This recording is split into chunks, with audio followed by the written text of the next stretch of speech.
Alrighty, welcome to the first lab of the semester, and we're going to start off strong by talking about moon phases today. And by the end of this, you guys are going to be able to demonstrate an understanding of moon phases as it appears from Earth by using a physical model using Oreo cookies.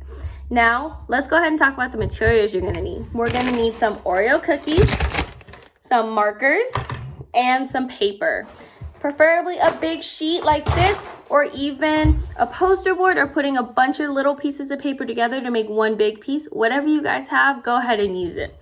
When it comes to those Oreo cookies, you're gonna wanna make sure you have 16 to 20. You wanna make sure you have a couple extra, just in case they don't break the way you want them to. You can redo it if it's too messed up. Now, what you guys want to do is make sure you have all your materials with you first, and then you want to go ahead and take a look at that picture I included under the procedure for you guys, because that is what you guys are going to be following for this lab. Now, you're going to notice there's two different colors on the different moon phases. There's going to be the black shaded part, and then there's also a yellow part. So now in this lab, the yellow part is going to be considered the frosting on the cookies, and you're going to want to break them according to how it tells you. So for different ones are going to look different. So this is going to be for any of the ones that you draw in your circle. And as you can see, this one does not look the same. This one, you can tell, has more of the frosting showing, but less of that cookie. This is going to represent number 6 at the top of your paper.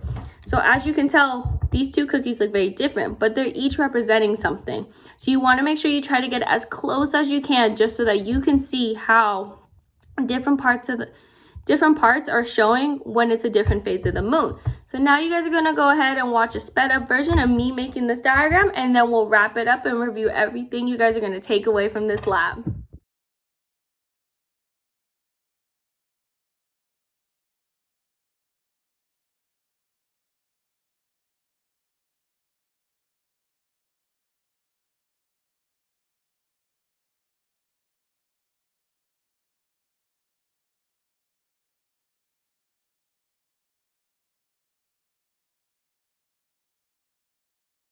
Now that you guys saw me complete my diagram, let's talk about a couple things. This activity is great for you guys because it's not only giving you guys a stack to enjoy after, but it's also giving you guys a better understanding of moon phases and the Earth. So there's a couple things I want to talk about though. You guys learned that a half moon is always illuminating, which was demonstrated to you guys from that lower half of the chart. But this all depends on perspective, because if there's going to be a difference to this based on where you are. So if you're on Earth, you're not going to see the moon phases the same way you would see it if you were in outer space, which is why there were two different ways the moons looked on your guys' diagram. I have two questions I want to ask you guys before we finish up. So after I say the questions, go ahead and pause it, take 10-15 seconds to think about it, and then hit play again so you can hear the answers. So the two questions are, what phase of the moon is seen right before a solar eclipse, and what is the position of the Earth, Sun, Moon when there is a solar eclipse? Now that you guys took those 10-15 seconds to think about it, let's go over the answer. So to that first question, right before a solar eclipse, the moon is in the new moon phase. And for that second question of what position of the Earth, Sun, and Moon, well, the answer is, it just means that the moon is in between the sun and the Earth during a solar eclipse.